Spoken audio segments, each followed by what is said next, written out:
Welcome back to Miss Susan's Madness Musical Instrument Challenge. On today's episode, I will be showing you two very different instruments, and you will have to find the relationship or the traits or the features or the qualities that they have in common.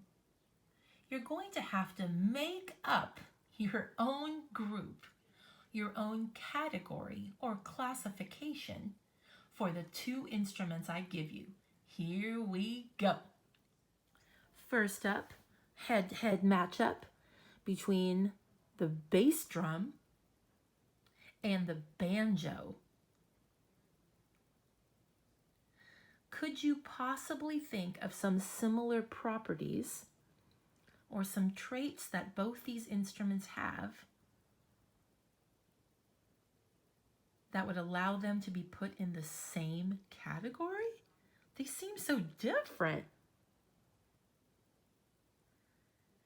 Perhaps you said that the bass drum and the banjo belong in the same classification or category because they both have a membrane or a skin head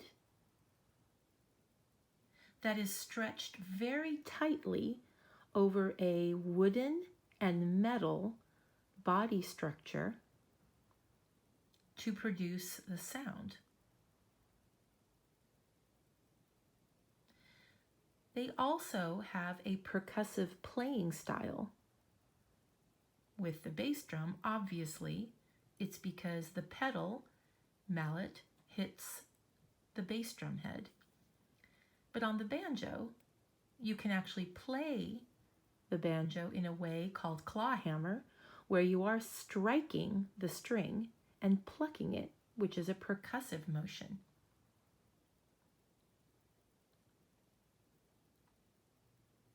Next up on Miss Susan's Madness Musical Challenge is such a cool one. Can you find any way, any similar properties, any way to categorize the saxophone and the sitar? Just give it a minute. You might come up with something.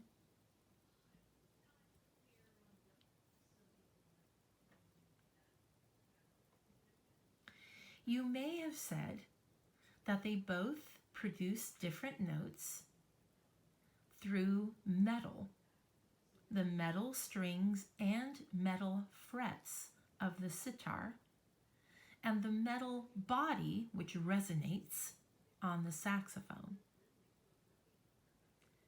Honestly, that's probably the only common traits that those two instruments have. What about these next two exquisitely beautiful instruments? The oud and the mbira. Take a look at them both and think about how they produce sound. And the oud is plucked using a little piece of smooth bone. And the mbira is played using the thumbnails of the musician.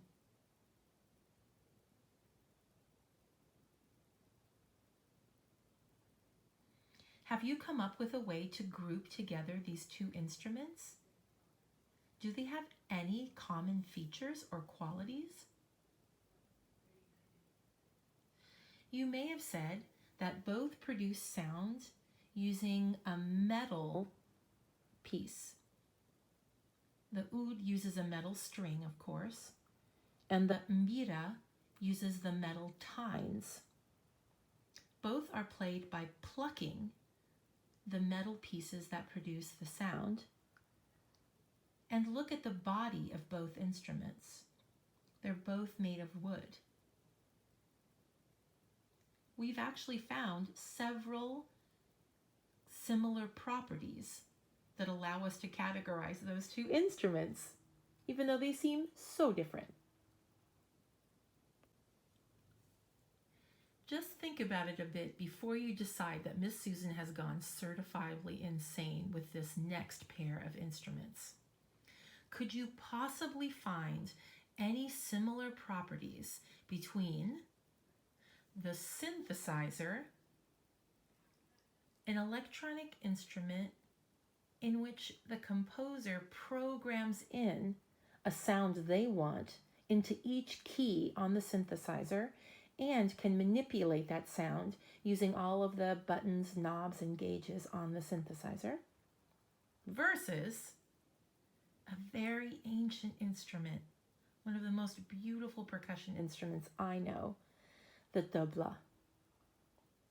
On tabla, the metal discs on the heads of the drums are painted on layers of iron.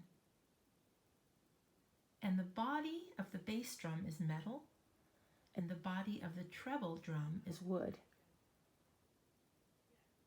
Have you thought of any similar traits or features these two instruments could possibly have?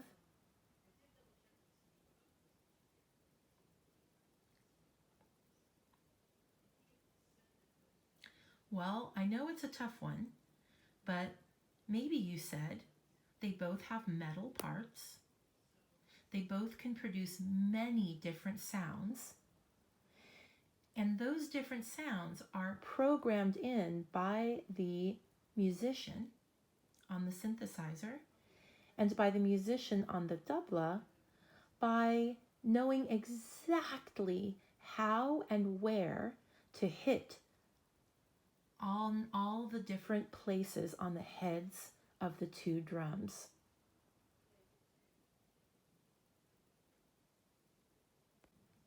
The human voice versus the bagpipes.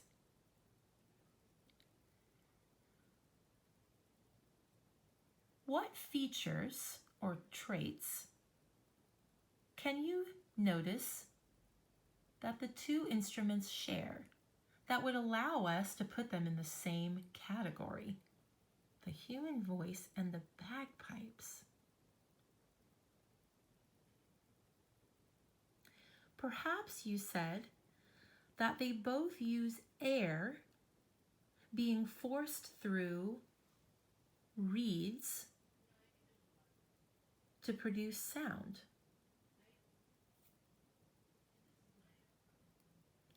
You can change the pitch, meaning the note, on both the voice and the bagpipes by increasing or decreasing the amount of air, as well as by manipulating the reeds that the air is going through.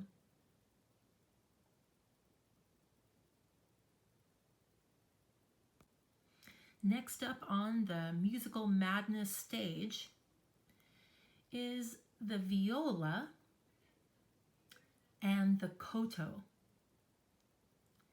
Now, when you look at both these instruments, you might actually think, well, that's not very hard, Miss Susan. They're both very similar. But think about it. The viola and its close family members, the violin and the cello and the upright or stand-up bass, produce sound through bowing, through the friction of the hairs on the bow against the string. Is that how the koto produces sound? No. The koto is plucked by the player, but the sound is manipulated by the other hand of the player pushing down on the strings, which is more of a similar trait to a viola.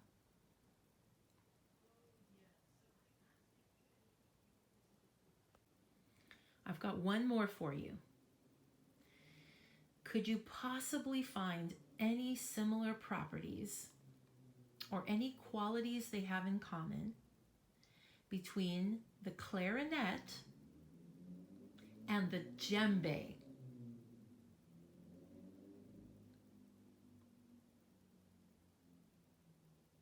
Now the clarinet produces sound using a little piece of wood, actually bamboo specifically, in the mouthpiece of the clarinet,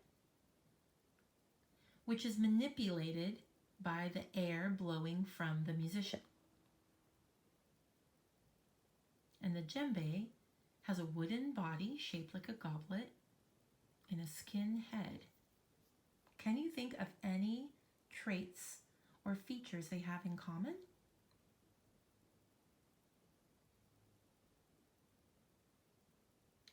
Perhaps you said that wood was an important part of producing the sound on both instruments, and you're right.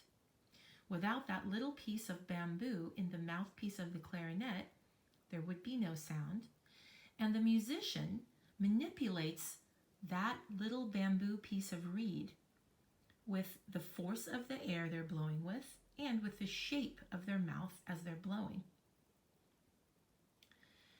The player of the djembe uses the wood quality of the instrument to affect the sound.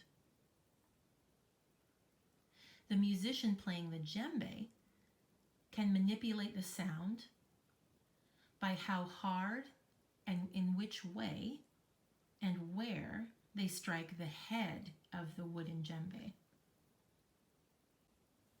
Congratulations, you have survived level 2 of Miss Susan's Madness Musical Instrument Challenge. Stay tuned for level 3. The challenge continues.